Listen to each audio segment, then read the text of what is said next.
Greetings, Earthlings! We live in an increasingly polarised world. This means that the distance between opposing viewpoints is getting wider and more charged. Political persuasions are more and more in direct opposition and labelling each other as evil. While here and there those labels might be accurate, they're mostly a product of our emotional biases. Let's explore how to overcome this. Welcome to Alien Instructions.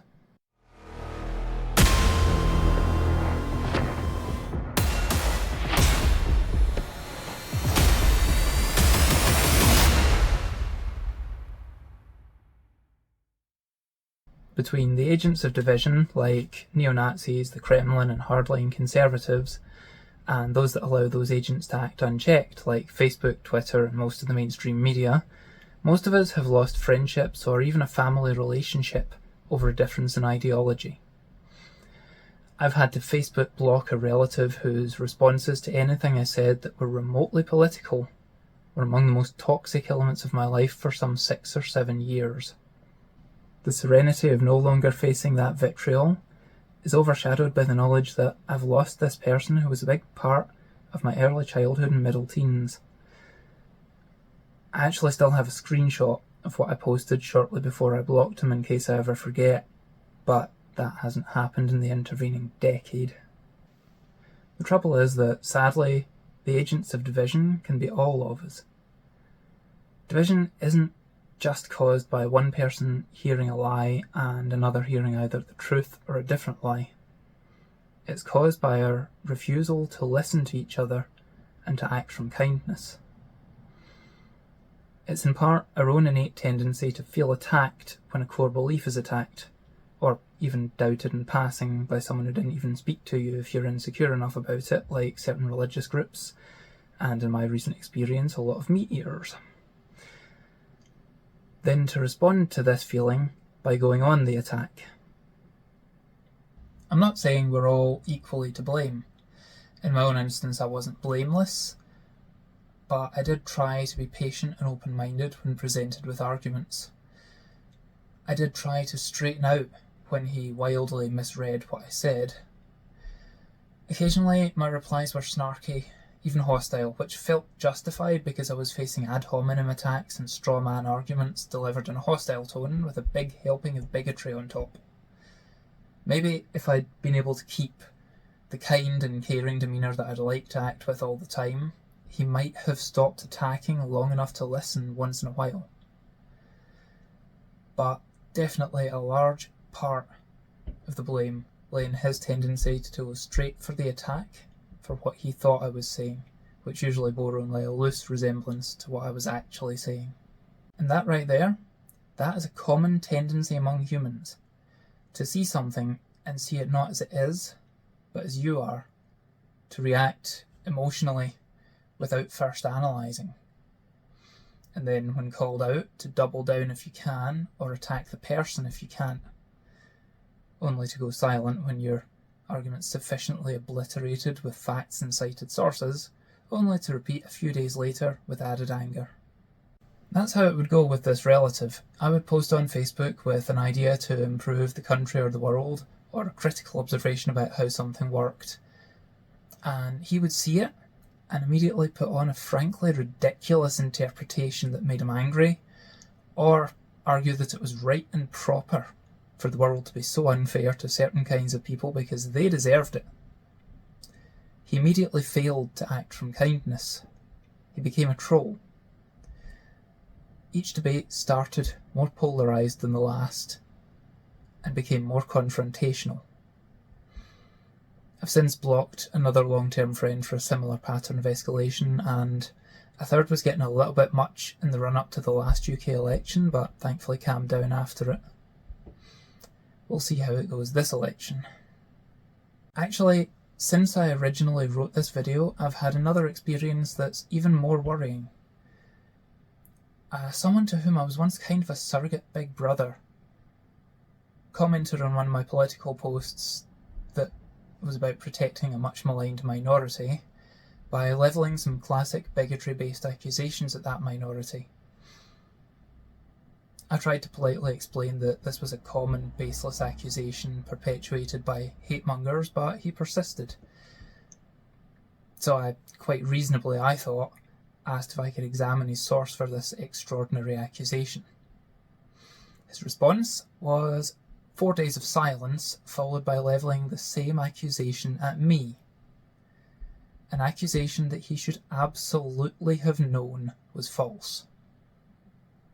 The agents of hate and division have gotten so good in recent years at radicalising innocent people, even turning them against their closest associates.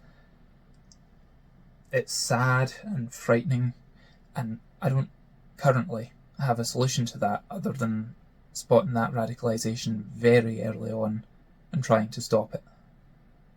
So if someone you care about expresses an opinion that seems even slightly like it might have come from any of the common agents of hate and division, it's absolutely time to sit them down for a serious talk about those agents and how they radicalise people to their baseless hate.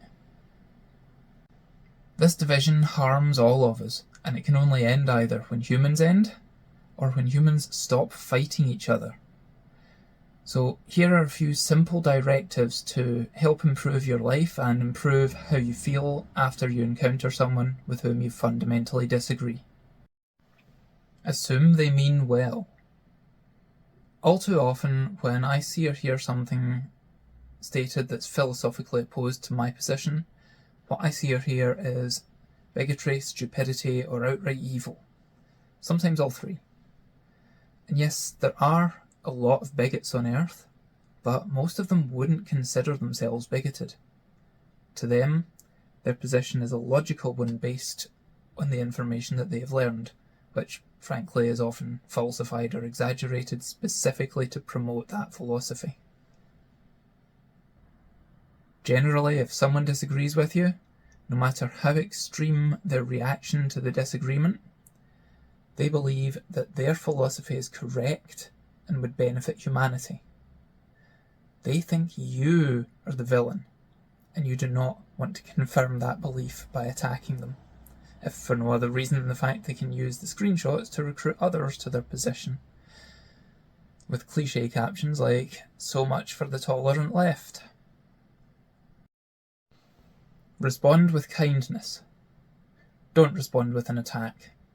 If you walked into a room where you're not an intruder, and a cat or dog backed themselves into a corner and hissed, growled, or barked at you, you wouldn't start shouting at them, at least if you're a half-reasonable person.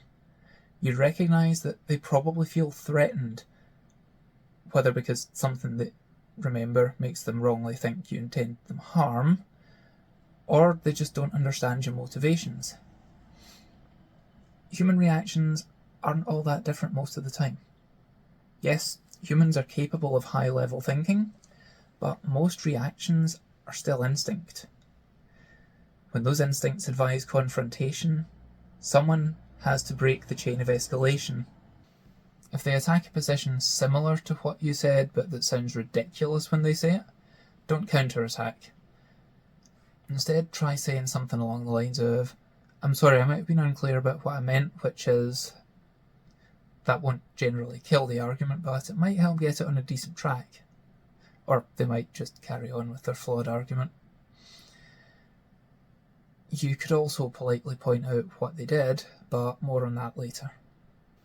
If they go straight to insults, apologise for upsetting them, not least because it's not the response they expect. Initially, that will make them angrier than a counterattack, but it gives you a platform to work from.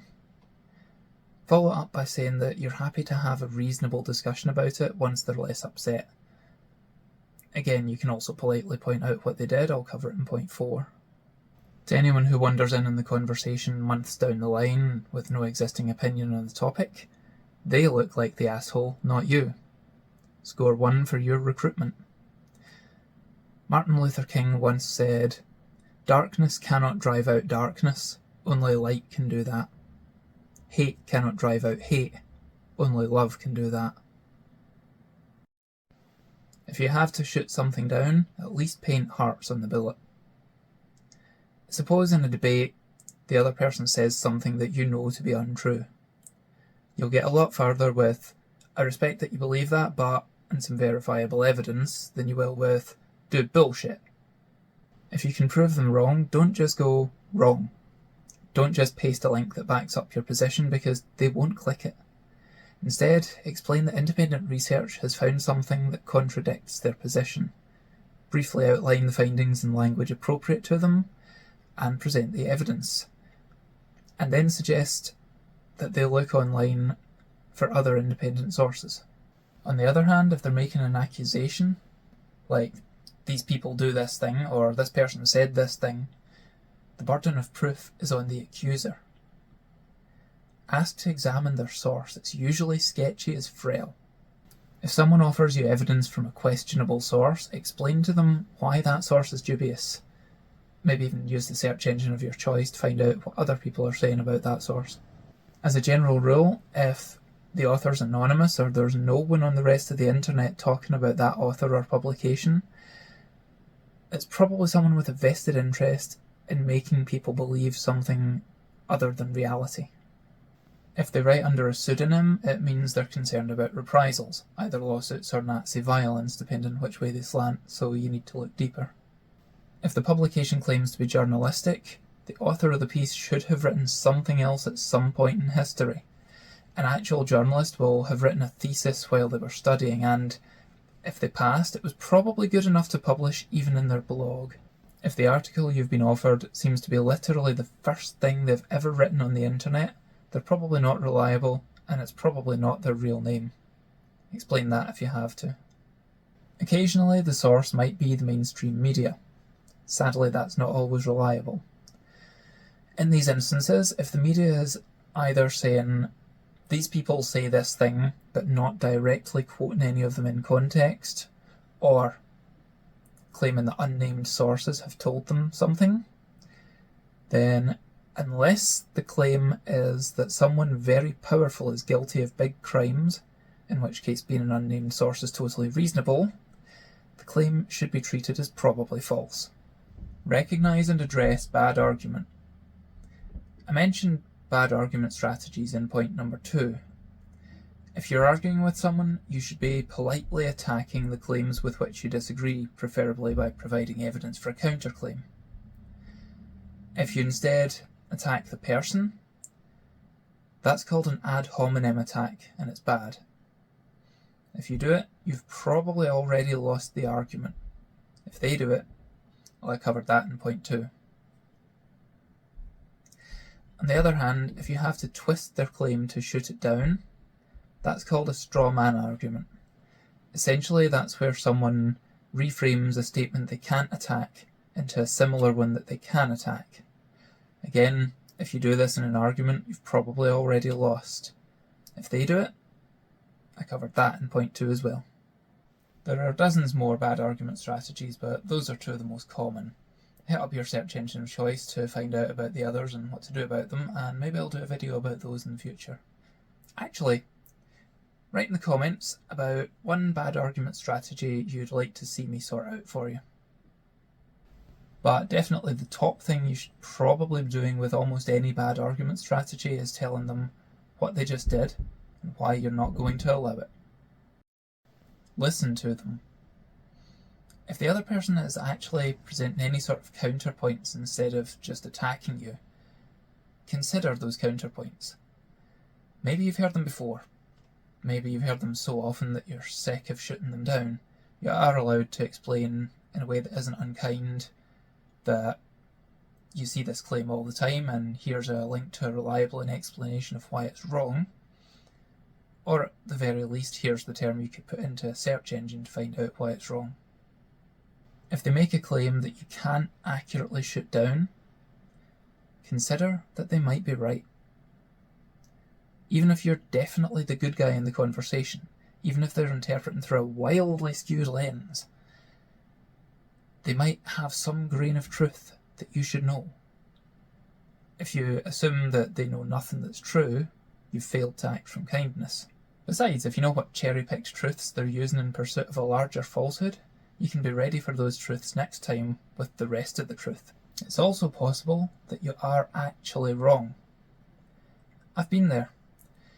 My views on various controversial topics basically span on a penny at different times in my 20s because I was exposed to information that had been kept just out of sight behind a wall of other people's often repeated mistaken beliefs.